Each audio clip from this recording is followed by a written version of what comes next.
Hinga na tayo pero napahinto ako sa prutas na to. Prutas kaya ito? Ang dami po niya. Matapang po. Ay, ano po yung dahon?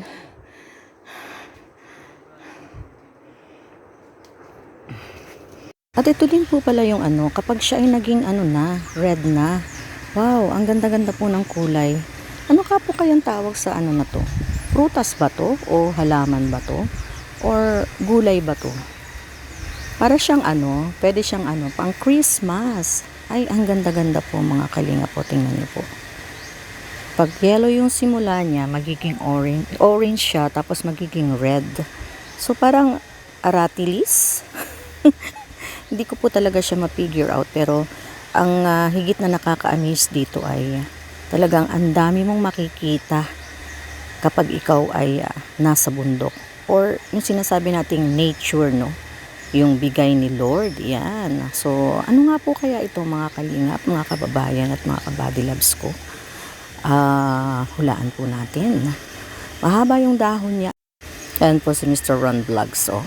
At yan, yun lang, dumikit sa damit niya yung dahon. So, ibig sabihin, ito po ay ano, anong tawag doon? May mga bali-balahibo. Ayan, ito po yung pinanggalingan natin sa baba. At sobrang taas na natin.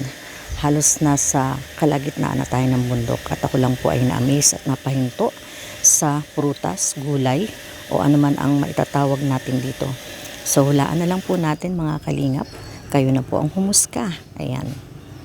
Salamat po sa inyong lahat. Tuloy na po tayo sa ano, sa tuktok ng bundok para tayo ay meron pa doon, oh. Meron pa pong isang doon. Ay talaga palang nagkalat ang mga ano na to. So, hindi lang natin ma-identify kung ano ang prutas na to. Ayan. So, diretso na po tayo. Paakyat na po tayo ulit ng bundok para tayo ay makarating na sa tuktok nito. Napakahirap po ng daan, ano? Kasi talaga pong, ayan o, talagang nagkalat siya. Ang dami-dami niya. Ang ganda-ganda nilang tingnan. Makulay na makulay, parang Christmas. O, ito. Ito yung kulay yellow pa lang. Ayan. So, thank you po sa manonood ng video na ito. Salamat po.